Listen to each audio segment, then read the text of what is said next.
국방과 외교 통일 이슈를 심층적으로 살펴보는 안보열전 시간입니다. 김영준 기자 어서 오세요. 안녕하세요. 네, 오늘 준비해온 주제가 이스라엘과 팔레스타인 하마스의 전쟁인데 그렇잖아도 이제 김 기자가 이 사안에서 좀 중요하게 보고 있는 게 어떤 포인트인지 굉장히 궁금했거든요. 네, 지난 7일 하마스의 기습 공격으로 전쟁이 시작된 지 어느덧 3주가 되어 갑니다. 네.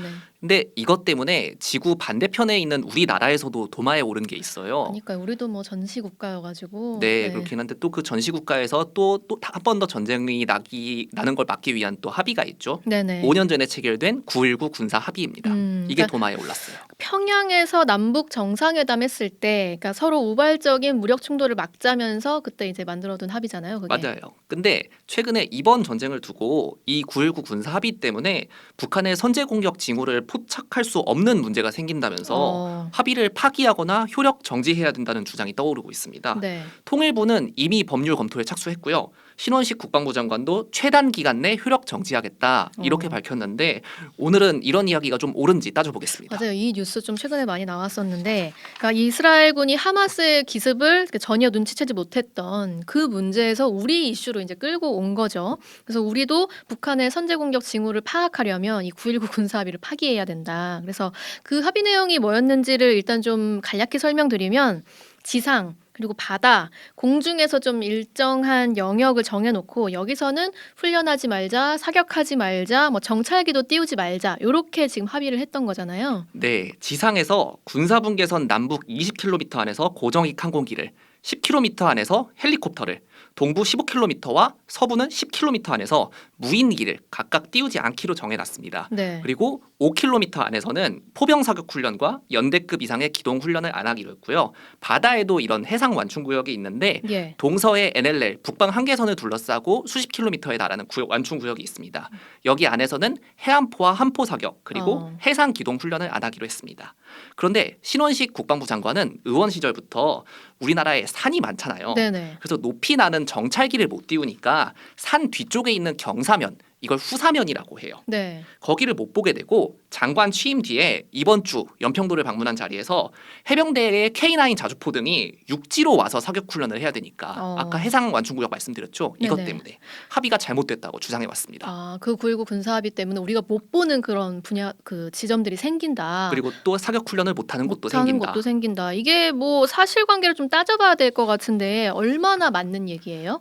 잘했는지 잘못했는지를 떠나서 방금 제가 언급한 얘기는 다 사실입니다. 아, 못 보는 구역이 있다. 네. 이렇게 사격 못하는 구역이 있고. 맞습니다. 네. 군사적인 면만 따지면요. 네. 9.19 합의가 우리의 대응 능력에 일정 부분 영향을 준다는 건 지난 5년 동안 대부분의 전문가들이 다 동의하는 내용입니다. 아, 네. 정찰기를 가까이 못 띄우고 훈련 구역에 제한을 걸었으니까 뭐 상식적으로 미리 대비할 수 있는 능력이 아무래도 떨어지겠죠. 근데 이걸 모르고 그런 합의를 맺진 않았을 테고 그 맹점을 알고서도 합의를 맺은 뭐 이유가 있을 거 아니에요. 네, 이렇게 생각을 해볼게요. 만약에 한반도에서 한 번 더 전쟁이 난다면은 우리는 무조건 이겨야 됩니다. 그렇죠. 그런데 그것보다 더 좋은 건 전쟁이 안 나는 겁니다. 네, 전쟁 안 나야죠. 네, 무장 병력들이 가까이서 총구를 겨누고 있는 것보다는 군사적으로든 조금 손해를 보더라도 이런 완충지대를 두고 있는 게 충돌을 막는 데 훨씬 더 도움이 되겠죠. 네. 군사적인 이익과 국가적인 이익은 따로 생각을 해봐야 돼요. 그 두 개를 비교를 해보면 더 위쪽 차원인 국가적 이익이 더 중요합니다. 그렇죠. 군사적 차원에서는 싸워서 이기는 게 중요합니다. 하지만 국가적 차원에서는 싸울 일이 없는 게 낫습니다. 맞습니다. 최종건 전 외교부 1차관, 당시 청와대 평화기획비서관으로 9.19 군사합의를 주도했었는데요. 네네. 최근 낸 책에서 비핵화 협상은 매우 예민한 과정인데 남북한 충돌이 걷잡을 수 없이 번져서 비핵화 협상을 좌초시킬 가능성을 확실하게 차단해야 한다며 그게 9.19 합의라고 설명했습니다. 쉽게 말해서 협상하고 있는데 뭔가 싸움이 벌어지면 안 된다는 얘기죠. 근데 이미 작년에 그 해상 완충지대에서 방사포 사격을 북한이 좀 했었고 또 무인기 띄운 일도 있었잖아요. 그래서 이 9.19 군사합의 자체가 뭐 굉장히 무의미해진 거 아닌가 이런 얘기도 계속 나오지 않았나요? 맞아요. 사실이에요. 이미 깨진 거나 다름없다는 주장 많이 나옵니다. 네. 하지만 한반도 비핵화 공동선언도 이 북한이 2006년에 1차 핵실험을 했고 또 10년 전에 2013년에 북한 조국평화통일위원회가 무효화 선언을 했는데 우리가 아직 안 깨고 있습니다. 그렇죠. 북한의 비핵화를 요구할 수 있는 강력한 명분이 되기 때문입니다. 네. 완충지대의 유지가 필요한지 아니면 군의 대응 능력을 향상시키는 게 우선인지는 고도의 정치적인 문제예요. 군사적으로만 볼 수가 없습니다. 예. 하나 더. 9.19 합의가 군사적인 영향을 주는 건 사실입니다. 일부 영향 준다. 요거 사실이다. 네. 하지만 그걸 지금 하마스 사례와 바로 연관짓는 게 정말 합당하느냐 이런 문제 제기가 있습니다. 네. 하마스는 3만 명 규모의 무장 정파 테러 조직에 가까워요. 하지만 북한은 유엔 가입국이고 수십만 정규군을 갖추고 있습니다. 그렇죠. 국가 간의 전면전과 테러 조직의 공격을 단순히 등치시킬 수가 없어요. 북한도 기습 공격을 했을 경우에는 확전이나 전면전을 각오해야 되고요. 네. 거기에는 큰 대가가 따를 겁니다. 육군 특전사령관을 지냈던 특수지상작전연구회 전인범 고문입니다. 하마스는 로켓이 조그맣습니다. 여러 군데에 숨겨서 쏠 수가 있죠. 그러나 북한 거는 대구경 포나 또 다련장 포들을 갖고 있기 때문에 그거 이동하는데 그렇게 숨기기가 쉽지는 않을 겁니다. 그래서 이것과 연계해서 9.19 군사합의를 중지시키는 것은 저는 좀 뜬금없다고 생각합니다. 그러니까 아까 완충지대 때문에 뭐 일정 부분 우리가 대비하는데 영향을 받을 수밖에 없다라고는 했지만 사실 이렇게 대규모 기습전이 벌어지는 거를 모를 수도 없는 노릇이다. 준비 중이라면 티가 날 수밖에 없다. 우리가 정찰기만 갖고 아는 게 아니에요. 네, 그렇기 때문에 지금 갑자기 이 군사합의를 뭐 폐기해야 된다라는 논의는 좀 뜬금없다 이런 말씀이시네요. 대신에 좀 그래도 우리가 짚고 넘어가야 될 거는 이스라엘도 굉장히 이제 큰 어떤 그 군사 조직을 가지고 있고 뛰어난 군사 조직을 가지고 있는데 왜 당했는지 기습에 왜 당했는지 이건 우리도 짚고 넘어가야 되잖아요. 당연합니다. 하마스가 정면으로는 승산이 없어서 이스라엘군의 약점을 노렸어요. 일단 언론에도 많이 나왔는데 패러글라이딩으로 첨단 과학화 장비가 설치된 담장을 넘어서 공격을 했고요. 네. 또 짧은 시간에 대량의 로켓 공격을 퍼부어서 아이언돔이라는 요격 체계의 능력을 초과하게 만드는 식입니다. 과부하가 걸린 거죠. 이걸 비대칭전이라고 합니다. 물론 진짜 의도를 속이기 위해서 기만도 병행이 됐고요. 어제 세종연구소에서 관련 주제로 세종 국방포럼이 열려서 다녀왔는데요. 네. 육군 준장 출신인 한국방위산업학회 김규현 이사의 말 들어보시죠. 이스라엘 정착존을 모의로 만들어 거기에 습격하는 훈련, 단장을 불도저로 미는 그런 훈련 이걸 했음에도 불구하고 그냥 뭐 평상시 좀 뭐 하는 거구나 이렇게 간단하게 생각을 한 겁니다. 그리고 10일 전에는 이제 이집트 정부기관이 뭔가 심상치 않다는 정보를 줬는데도 불구하고 그냥 무시를 했죠.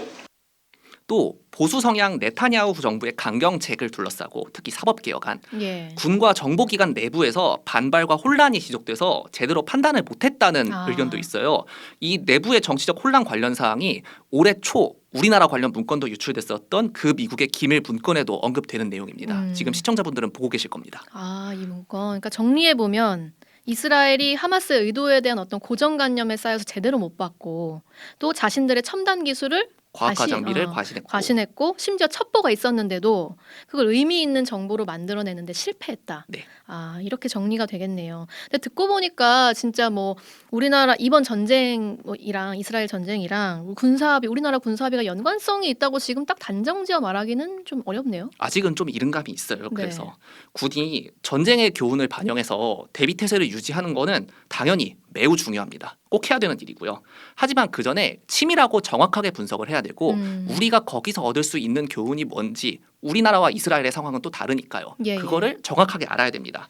또 9.19 합의 같은 건 결국 군의 영역을 넘어서 국가 전략의 영역에서 냉정하게 판단을 해야 됩니다. 네. 아까 말씀드렸지만 싸워서 이기는 게 우선인가 아니면 싸울 일이 없는 게 우선인가. 군사적 이익과 국가의 이익을 명확히 구분해서 봐야 된다. 그렇죠. 네. 그리고 국가적 이익이 더 상위 차원에 있다. 국가적 이익이 상이다. 그래야 전쟁에서 이기기 이전에 전쟁을 예방하고 억제할 수 있다고 말씀드리겠습니다. 네. 여기까지 김영준 기자였습니다.